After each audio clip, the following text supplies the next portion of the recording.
FIFA অনূর্ধ্ব 20 বিশ্বকাপের একদিকে যখন আর্জেন্টিনা গ্রুপ চ্যাম্পিয়ন হয়ে শেষ 16তে জায়গা করে নিয়েছে, তখনই হতাশাজনকভাবে টুর্নামেন্ট থেকে ছিটকে পড়েছে তাদের চিরপ্রতিদ্বন্দ্বী ব্রাজিল। লিওনেল মেসির উত্তরসূরিরা 3 ম্যাচ টানা জয় তুলে নিয়ে নিশ্চিত করেছে নকআউট পর্বের জায়গা।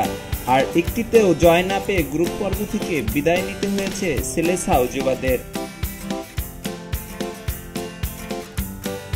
ডি গ্রুপের শেষ ম্যাচে ইতালিকে 1-0 গোলে হারিয়ে 3 ম্যাচে শতভাগ জয় তুলে নেয় আর্জেন্টিনা। ম্যাচে বল দখলে এগিয়ে থাকা আর্জেন্টিনা নেয় 13টি শট, যার একমাত্র অন টার্গেট শট থেকেই আসে জয়সূচক গোলটি। ম্যাচের 74 মিনিটে আন্দাদার পাস থেকে দুর্দান্ত গোল করেন ডিফেন্ডার ডিলান থমাস। এই জয়ে 9 পয়েন্ট নিয়ে গ্রুপ চ্যাম্পিয়ন হিসেবে রাউন্ড অফ দ্য 16 নিশ্চিত করে লা আলবিসেলেস্তারা।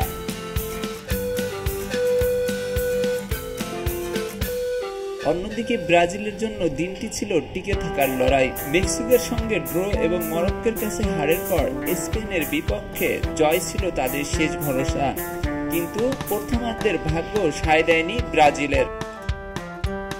ম্যাচের 8ম মিনিটে গোলপোস্টে লেগে বাইরে চলে যায়। একাধিক সুযোগ তৈরি করলেও স্পেনের গোলরক্ষক ফ্রান গঞ্জালেস ছিলেন দুর্ভেদ্য।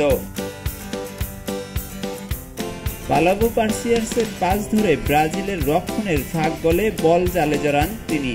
শেষ পর্যন্ত আর ঘুরে দাঁড়াতে পারেনি ব্রাজিল। 3 ম্যাচের মাত্র 1 পয়েন্ট নিয়ে সি গ্রুপের তলানিতে থেকে তাদের বিশ্বকাপ অভিযান শেষ হয়। তরুণ আর্জেন্টাইনরা দেখাচ্ছে চমৎকার ধারাবাহিকতা। অন্যদিকে ব্রাজিলের বিদায় ফুটবল বিশ্বে তৈরি করেছে আলোড়ন। তবে পরের রাউন্ডে আর্জেন্টিনার প্রতিপক্ষ কি হবে সেটাই এখন দেখার অপেক্ষা।